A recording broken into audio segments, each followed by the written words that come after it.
Hi hello வணக்கம் and welcome to our channel சிக்கு கோலம் பை டிபி. இன்றைக்கி நம்ம இந்த வீடியோவில் என்ன பார்க்க போகிறோம் அப்படின்னு பார்த்தீங்கன்னா, மார்கழி சீரீஸோட டே 27க்கான கோலம் தான் இது. இது வந்து ரொம்பவே சிம்பிளான ஒரு 10 புள்ளி கோலம். இதுக்கு நான் புள்ளி எப்படி வைக்கிறதுன்னு ஃபஸ்ட்டு இந்த வீடியோவில் காமிச்சிருக்கேன். அந்த மாதிரி நீங்கள் புள்ளி வச்சதுக்கப்புறமேட்டு நான் போட ஆரம்பிக்கிற மாதிரி இந்த கோலத்தை போட ஸ்டார்ட் பண்ணுங்கள். இது டோட்டலாகவே ஒரு பிகினர் ஃப்ரெண்ட்லி கோலம் தான். ஸோ எல்லாருமே இதை கண்டிப்பாக ட்ரை பண்ணி பார்க்க முடியும். கோலம் போட்டுக்கிட்டே இன்னைக்கான பாசிட்டிவ் அண்ட் ஃபீல் குட் ஸ்டோரிக்குள்ளே நம்ம போகலாமா? கொஞ்சம் வருஷங்களுக்கு முன்னாடி ஒரு குரூப் ஆஃப் ஃப்ரெண்ட்ஸ் இருக்காங்க. அவங்க எல்லாருமே செயிலர்ஸ்.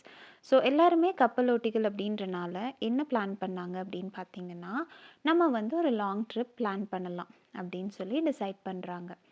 அப்போ எல்லாருமே என்ன சொல்கிறாங்கன்னா, நம்ம வந்து கடல் வழியாக பிரயாணம் செய்கிற மாதிரி ஒரு விஷயத்த வந்து பண்ணலாம் அப்படின்னு சொன்னாங்களாம்மா. எல்லாரும் டிசைட் பண்ணி நாளைக்கே கிளம்பலாம், இந்த டைம்க்கு இந்த இடத்துலேருந்து ஸ்டார்ட் பண்ணலாம் அப்படின்னு டிசைட் பண்ணாங்களாம். ஸோ அந்த டேவும் ஃபைனலாக வந்துச்சு. அதில் ஒருத்தர் மட்டும் என்ன பண்ணாராமா, அவருக்கு ரொம்பவே பிடிச்சமான அவரோட பெட்டை வந்து கொண்டு வரணும் ட்ராவலுக்கு. ஏன்னா இது கொஞ்சம் லாங் ஜேர்னி இல்லையா, அதனால அவர் வளர்க்குற அந்த வளர்ப்பு பிராணியை வந்து அவர் கூட வச்சுக்கணும் அப்படின்னு ஆசைப்பட்டாராமா. ஸோ அவர் என்ன பண்ணாரா, அவர் வளர்த்துட்டு இருந்த ஒரு குரங்கை வந்து அவரோட ட்ராவலுக்கும் அவர் கொண்டு வந்தாராமா. இவங்களோட ஜேர்னி நல்லபடியாக ஸ்டார்ட் ஆகி கடலில் எல்லாருமே ட்ராவல் வந்து அவங்க நினச்ச மாதிரி பண்ண ஆரம்பிச்சிட்டாங்களாமா. கொஞ்ச நேரம் ஆனதுக்கப்புறமேட்டு சடனாக ஒரு பெரிய அலை வந்து இவங்க போயிட்டு இருந்த அந்த கப்பலை வந்து மூழ்கடிக்க செஞ்சிருச்சான். உடனே என்ன ஆயிடுச்சு, அதில் இருந்த எல்லாருமே வந்து கடலில் விழுந்துட்டாங்களாமா. எல்லாருமே தத்தளிச்சிட்டு இருந்த நிலையில் டால்ஃபின் வந்து அந்த வழியாக வந்தது. இந்த குரங்கை மட்டும் அது முதுகில் தூக்கிட்டு ஸ்விம் பண்ண ஆரம்பிச்சிருச்சாம்மா.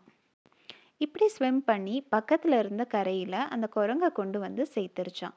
அந்த குரங்கை பார்த்து அந்த டால்ஃபின் கேட்டுச்சாம்மா, உனக்கு இந்த இடம் தெரியுமா அப்படின்னு கேட்டுச்சான். அதுக்கு அந்த குரங்கு சொல்லிச்சான், ஓ எனக்கு இந்த இடம் நல்லா தெரியுமே, எனக்கு இது ரொம்பவே பரிச்சயமான இடம், இது வந்து என்னோடது தான், நான் இந்த இடத்தோட இளவரசன், அது உனக்கு தெரியாதா அப்படின்னு கேட்டுச்சான். இதை கேட்டு அந்த டால்ஃபின் என்ன சொல்லுச்சான், அப்படியா எனக்கு தெரியலை, சரி ஓகே, இது வரைக்கும் நீ இளவரசனாக இருந்திருக்கலாம், இனிமேல் நீ தான் இந்த இடத்துக்கு ராஜா அப்படின்னு சொல்லிட்டு திரும்ப போயிருச்சான்.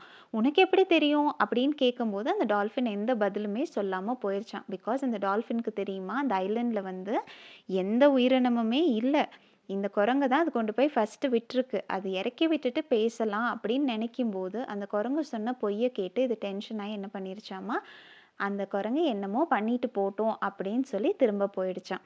சில நேரங்களில் நம்ம சொல்கிற பொய் அப்படிங்கிறது வந்து நம்மளை ஒரு பெரிய ஆபத்தான ஒரு சுச்சுவேஷனுக்கு கொண்டு போய் விட்டுரும் அப்படிங்கிறது தான் இந்த கதையோட மாரல். இந்த கதை உங்களுக்கு பிடிச்சிருந்தது அப்படின்னா, அதோட இப்போ நம்ம போட்டுட்ருக்க கோலமும் முடிய போது, அந்த கோலமும் உங்களுக்கு பிடிச்சிருந்தது அப்படின்னா மறக்காமல் நம்ம சேனலை சப்ஸ்கிரைப் பண்ணிக்கோங்க, ஒரு லைக் கொடுத்துருங்க. உங்களோட பாசிட்டிவ் ஃபீட்பேக்ஸ் ஏதாவது இருந்ததுன்னா அதை எங்களுக்கு கமெண்ட் செக்ஷனில் தெரியப்படுத்துங்க. அதோட இந்த மாதிரி கோலம் போடுற உங்கள் ஃப்ரெண்ட்ஸ் அண்ட் ஃபேமிலிக்கு இந்த வீடியோவை ஷேர் பண்ணி விடுங்க. தேங்க்யூ ஸோ மச் ஃபார் வாட்சிங் டில் நவ்.